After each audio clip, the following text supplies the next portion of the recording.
Olá amigos e amigas online, tudo bem? Gente, meu nome é Wilson Araújo, estou aqui no EVP para passar para vocês a matéria Direito Financeiro. Então vamos entender como se processa todo o orçamento público. E para isso seguiremos um programa lógico, um programa construtivo, onde vai facilitar a sua compreensão.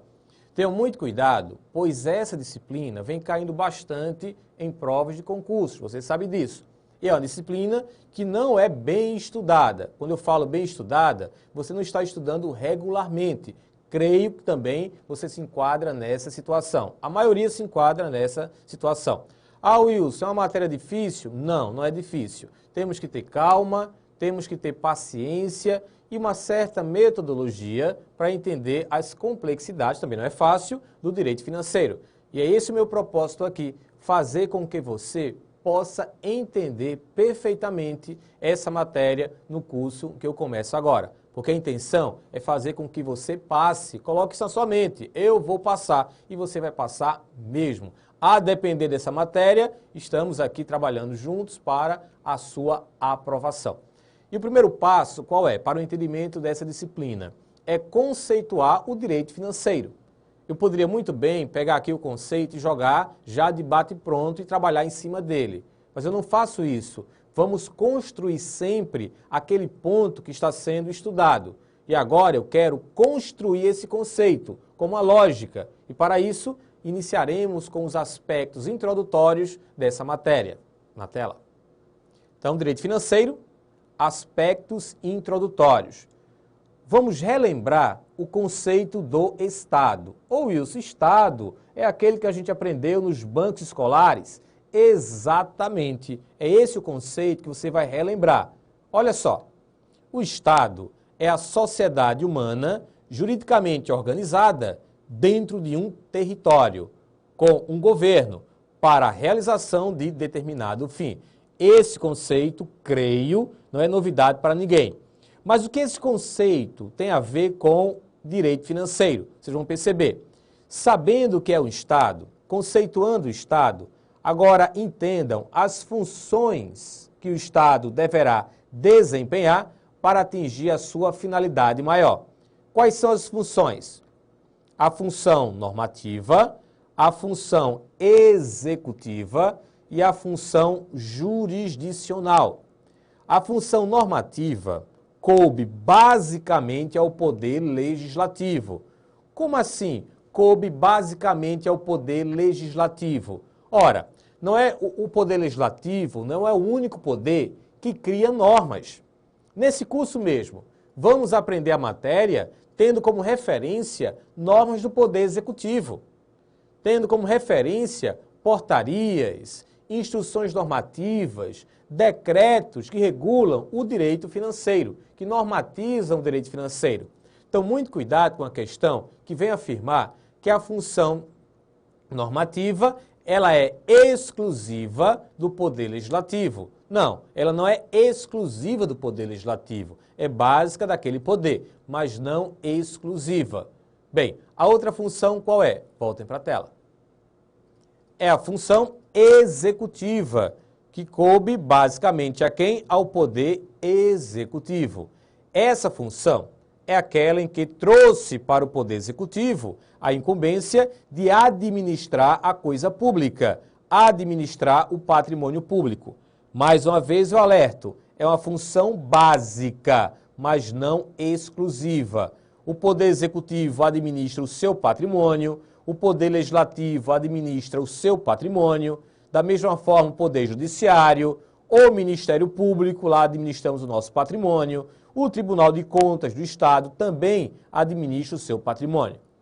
E a última função é a função jurisdicional. Basicamente, coube ao Poder Judiciário. Que função é essa? Dentro da estrutura do Estado, alguém se viu obrigado a quê? A trabalhar em cima dos conflitos. Caso ocorra algum conflito entre partes distintas, o Poder Judiciário é quem vai intervir. É uma função básica? É, mas não é exclusiva. Ah, isso está querendo dizer que também o Poder Legislativo julga? O Poder Executivo julga também? Exatamente. O Legislativo julga as contas dos gestores, quando apresentadas ao final de um ano. O Poder Executivo também realiza julgamento. Quando se abre internamente um processo administrativo disciplinar, quem efetuará o julgamento? O próprio Poder Executivo, aqueles que compõem a comissão que está processando. Então, gente, são funções básicas de um Estado que estão ligadas ao conceito que eu estou construindo aqui com vocês. Por que isso? Porque o Estado, ele tem que trabalhar. O Estado, ele tem que se organizar para atingir a sua maior finalidade.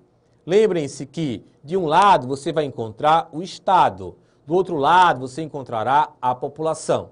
E entre o Estado e a população, o que teremos no meio? O quê? Vejam na tela. São as chamadas necessidades públicas. Como eu falei, de um lado o Estado, do outro lado a população. Você sabe quem é o Estado, né? E entre o Estado e a população, olha só, necessidades públicas. Destaco agora um conceito de Regis Fernandes de Oliveira e Stephen Howard, que diz o seguinte: tudo aquilo que incumbe ao Estado prestar em decorrência de uma decisão política inserida em norma jurídica. Gente, tudo aquilo que incumbe ao Estado prestar. Essa parte aqui nos leva a quê? Nos leva a entender e a compreender que o Estado, ele simplesmente, ele não vai escolher se vai atender ou não às necessidades públicas. Ele deve atender a essas necessidades públicas. Ele pode atender e deve. Chamamos isso de poder-dever. Mas para que o Estado atenda a essas necessidades públicas, aí você vai entender como a população tem necessidade de saúde, de educação, de segurança, infraestrutura, cultura, etc. Para isso, o Estado terá que se organizar. O Estado terá que planejar. Esse planejamento é a decisão política de cada governante. Então, essa decisão política é o chamado, olha só, orçamento. Então, o Estado, ele vai tomar essa decisão política, vai planejar o seu orçamento. Mas também não basta planejar o orçamento aí e já começar executando as obras, realizando as despesas. O Estado, ele terá que transformar esse orçamento em uma norma, em uma legislação, para que possa o planejamento orçamentário ser inserido dentro do ordenamento jurídico. E quem é que vai inserir essa norma dentro do ordenamento jurídico? É o Poder Legislativo, que basicamente essa função coube a ele. Então, gente, o que vai acontecer? O Estado toma a decisão política, o prefeito, o governador, o presidente, e submete ao Poder Legislativo para que este possa inserir esta decisão política dentro do ordenamento jurídico. Então é assim que funciona a integração executivo-legislativo no que diz respeito à decisão política a ser tomada e a inserção dentro do ordenamento jurídico. Você sabe que o Estado, para poder trabalhar, ele tem que ter recursos. Tendo recursos, ele trabalha, realiza despesas, arrecadando receitas. E para isso, esse trabalho que eu estou aqui comentando, tecnicamente é chamado de atividade financeira do Estado, que acontece quando o Estado sai em busca de meios para a sua manutenção. E é exatamente isso que eu quero mostrar para você agora, o conceito de meios para a manutenção do Estado. Vamos ver na tela? Meios para manutenção do Estado. Vai gerar a chamada atividade financeira do Estado. Agora, o conceito é de Alberto Deodato. Olha só, é a procura de meios para satisfazer as necessidades públicas. Alberto Deodato. E que meios são esses? Que atividade é essa que o Estado executa? Destaco agora a Leomar Baleeiro, que em sua obra, Uma Introdução à Ciência das Finanças, asseverou que a atividade financeira do Estado consiste em obter recursos, as chamadas receitas públicas, criar o crédito público, o chamado endividamento público, a dívida, gerir e planejar a aplicação dos recursos, orçamento público, despender recursos, despesa pública. Então você tem como atividade financeira do Estado esses 4 pontos. E a banca cobra isso, as bancas cobram isso. A atividade financeira do Estado compreende em quê? Aí você vai ter que se enrolar. Receita pública, despesa pública, dívida pública e o orçamento público. A principal fonte da receita pública de qualquer Estado é a fonte tributária. Você sabe disso, eu sei disso, todo mundo sabe disso, né? Pesem muito no bolso os tributos, a arrecadação tributária. Mas essa é a principal fonte.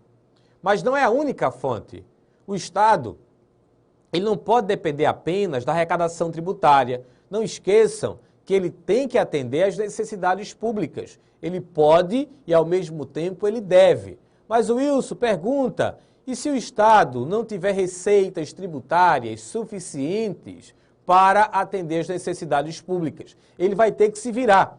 E esse se virar é o que chamamos de recursos do resto do mundo. Você isola os recursos tributários e o Estado agora vai ter que se endividar. Vai ter que contratar uma operação de crédito para poder bancar as necessidades públicas, pelo menos as básicas da população.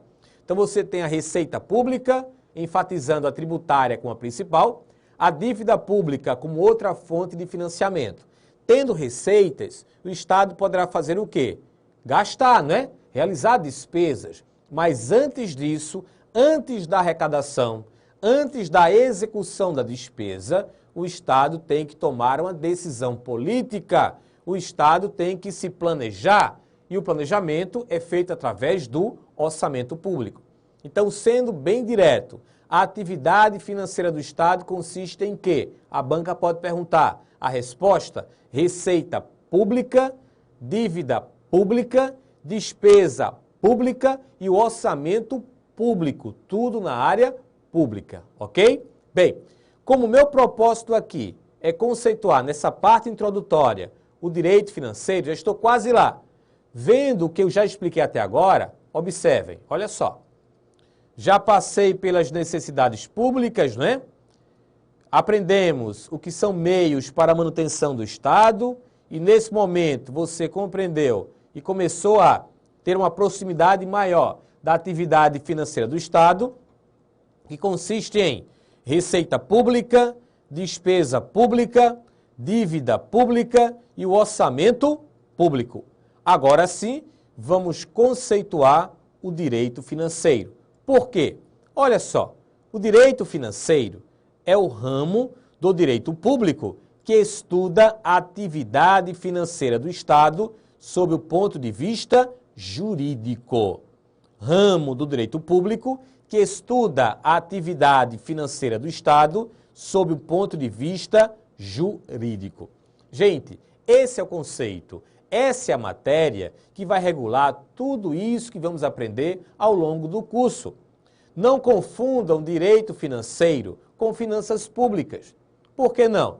O direito financeiro, todo ele é positivado, ele está dentro do ordenamento jurídico. Tudo que eu falar aqui sempre terá por trás uma norma, um decreto, uma lei, uma instrução normativa, diferente das finanças públicas que não foi positivada. Então, só uma comparação bem rasteira, bem básica, digamos que houve uma crise lá nos Estados Unidos. Então, isso afetar o Brasil? Pode ser que sim, pode ser que não. Não está numa lei dizendo, havendo uma crise norte-americana, artigo 1º, o Brasil também passará pela mesma crise. Isso aí não é positivado. Então, essa matéria, esse assunto é dado pelas finanças públicas, que vai trabalhar, estudar o impacto disso no Brasil, diferente do direito financeiro, que tudo está no artigo, tudo está no parágrafo, no inciso ou na linha que vamos trabalhar aqui. Muita gente confunde direito financeiro com direito tributário. Ah, na faculdade eu estudei direito financeiro. Quem foi que deu para você direito financeiro? Foi o professor lá de direito tributário. Pode até ter acontecido, mas não houve o detalhamento da matéria. Você não pode confundir direito tributário com direito financeiro. A nossa matéria aqui, qual é? Direito financeiro. E o que vai diferenciar é o objeto de estudo. O direito tributário tem como objeto o tributo. E a atividade financeira do Estado tem como objeto, o direito financeiro tem como objeto a atividade financeira do Estado. Ô Wilson, mas o direito financeiro não estuda a atividade financeira do Estado? É. E dentro da atividade financeira do Estado, não tem a receita pública? Tem. E dentro da receita pública, você falou, a principal fonte é a receita tributária. É verdade. E como é que isso fica? Vamos ver na tela. Direito financeiro versus direito tributário. O direito financeiro estuda e disciplina juridicamente a atividade financeira do Estado, envolvendo as receitas públicas, as despesas públicas, os créditos públicos e o orçamento público. Já o direito tributário tem por objeto a disciplina jurídica de uma das modalidades da receita pública, que é o tributo. Gente, é o seguinte, objeto do direito financeiro, atividade financeira do Estado. Objeto do direito tributário, o tributo. A principal fonte da receita pública é o tributo, mas não é o direito financeiro responsável pela criação de um imposto, não será ele, pela criação de um imposto, pela criação de uma taxa, de uma contribuição. O direito financeiro, ele não vai normatizar a criação de um tributo, nem vai alterar um tributo já existente, pois essa matéria é do direito tributário. Mas o direito financeiro, ele vai normatizar a arrecadação de um tributo que já foi criado pelo direito tributário, já que essa é a sua principal fonte de arrecadação. Então, muito cuidado, porque isso a gente pode transformar em uma questão. Como assim? Caso a banca ela venha afirmar, compete ao direito financeiro a regulação, a criação, a normatização de um tributo, a questão estará errada, ou a banca, uma lei orçamentária qualquer, aí vamos citar a lei no momento oportuno, será responsável pela criação de um tributo, ou um tributo só poderá ser criado se estiver previsto naquela lei orçamentária. A questão estará errada. Por quê? Porque no Brasil, a criação de um tributo não depende da aprovação em nenhuma lei orçamentária, já que essa matéria é uma matéria específica do direito tributário. Então, gente, caso a banca crie essa dependência do direito tributário para com o direito financeiro, o que você fará com a questão, com a assertiva? Você vai marcá-la como errada, porque não há essa dependência. Isto posto, voltarei aqui a frisar e a destacar a importância do planejamento orçamentário. O planejamento orçamentário é de suma importância para qualquer gestão pública. Por que isso? Vamos ver na tela. O planejamento orçamentário é a decisão política. Essa figurinha aqui que eu uso vai ajudar bastante no seu entendimento da importância. Olha só. Diálogo entre o nosso amiguinho aqui, ó, que eu estou marcando, e aqui em cima o gatinho, tá vendo? Pode dizer-me que caminho devo tomar? Perguntou o amiguinho. Isto depende do lugar para onde você quer ir. Respondeu com muito propósito o gato. Não tenho destino certo. Neste caso, qualquer caminho serve. O que isso tem a ver com o planejamento orçamentário? Digamos que esse nosso amiguinho aqui é um prefeito. E esse prefeito vai começar a sua gestão. Só que no início aqui, ó, da sua jornada, ele não planejou nada. Se ele não planejou nada, ele poderá chegar em qualquer lugar que estará executado o seu orçamento. A sua gestão orçamentária foi realizada.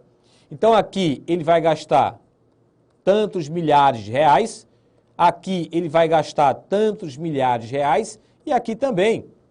mas não há um ponto de partida, não há uma referência. E caso o controle externo venha fiscalizar, esse controle, ele não poderá comparar, olha, como é que você pegou a situação no início? Você gastou quanto e deixou como essa situação? Ah, rapaz, eu não tenho uma referência inicial, mas gastei 100 milhões e agora eu tenho aqui, ó, 2 hospitais novos que eu construí. Bem, mas se ele tivesse planejado, se ele tivesse tomado a sua decisão política através de um orçamento, ele teria que dizer, eu peguei a situação assim, temos apenas 2 hospitais já construídos, vou gastar 100 milhões, mas vou construir 2 hospitais, 3 postos de saúde, escolas, etc. Na hora do controle externo fiscalizar, ele vai pegar essa referência inicial e vai cobrar do prefeito. Você falou que iria fazer tudo isso com 100 milhões, mas eu estou vendo que você gastou 100 milhões e só construiu 2 hospitais. Cadê o resto?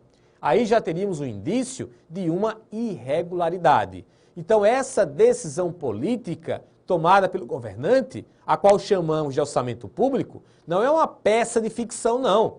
Não é um mero instrumento contábil, como pode aparecer numa questão.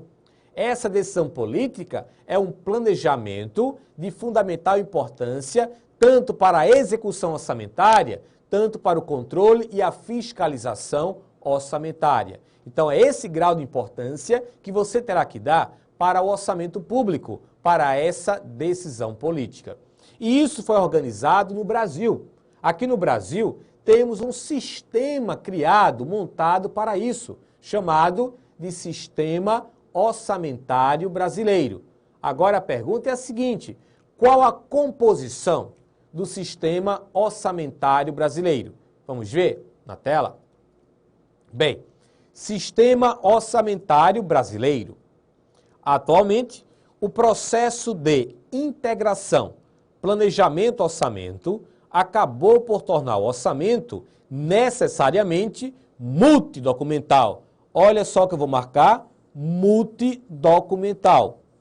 Jamais validem uma questão, caso a banca afirme que o sistema orçamentário brasileiro é monodocumental. Errado, é multidocumental. Por que, Wilson, multidocumental? Em virtude da aprovação por leis diferentes de vários documentos. Plano plurianual, lei de diretrizes orçamentárias e a lei orçamentária anual. Então, a composição do sistema orçamentário brasileiro, qual é? Plano plurianual, que eu vou chamar de agora em diante de PPA, lei de diretrizes orçamentárias, que eu vou chamar de agora em diante de LDO, e a lei orçamentária anual, que é a LOA. Então, PPA, LDO e LOA.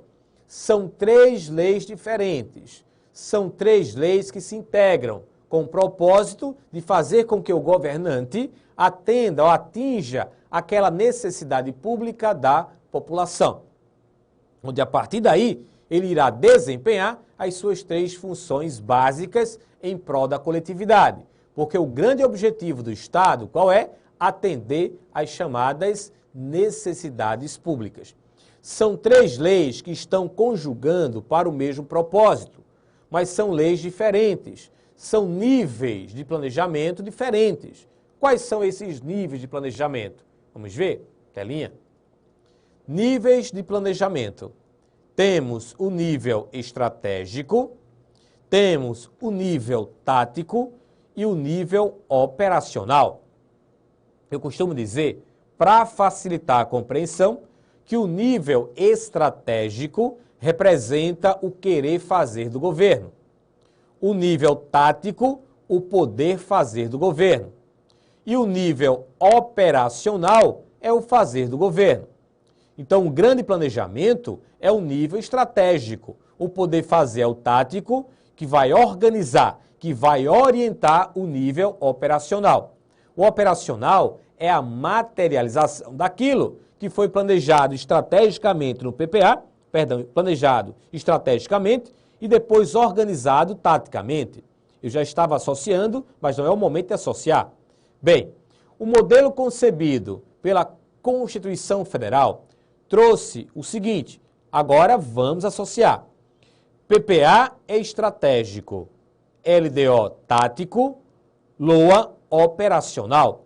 Ah, Wilson, você está querendo dizer que o PPA representa o querer fazer. Exatamente. A LDO representa o poder fazer do governo. Isso. E a LOA é o fazer. É quando ele coloca a mão na massa, quando ele materializa as suas ações. Percebam que a LDO, ela está entre o PPA e a LOA. Por isso, ela faz a interface entre o plano e o orçamento. Essa sequência, ela é obrigatória. Primeiro vem o PPA, depois vem a LDO e depois vem a Lei Orçamentária Anual. Obrigatoriamente nessa sequência. Não esqueçam de associar corretamente, na hora da questão, cada instrumento de planejamento com o seu nível específico. Então temos, PPA é o nível estratégico, LDO é o nível tático e a LOA é o nível operacional.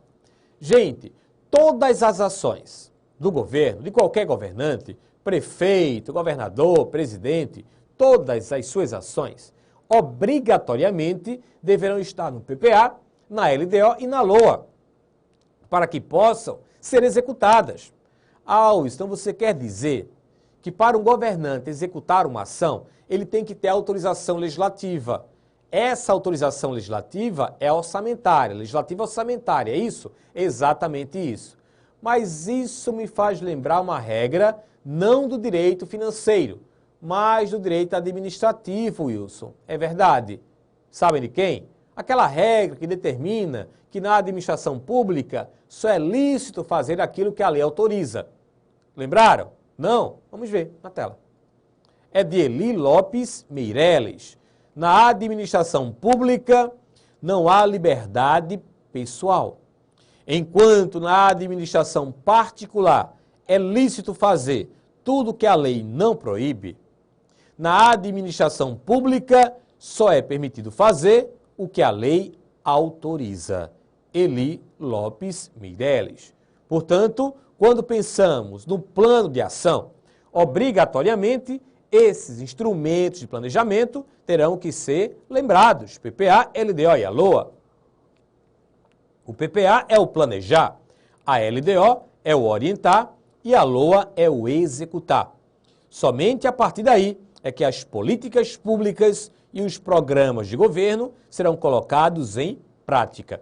Depois de terem sido planejados estrategicamente, depois de terem sido organizados taticamente e depois serão executados operacionalmente. Mas, Wilson, esse foi o modelo concebido na Constituição Federal de 88, frise-se.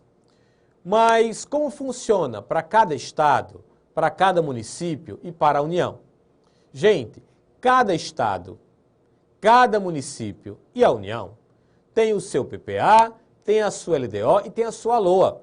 Ah, Wilson, então não há um PPA para todo mundo, não é? Não. Cada estado tem o seu PPA.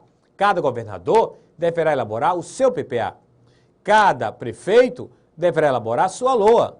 Cada presidente, ao assumir, deverá elaborar a sua LDO. Cada um tem que ter esse conjuntinho, PPA, LDO e Lei Orçamentária Anual. De forma integrada, não esqueçam disso. De forma integrada, vejam como.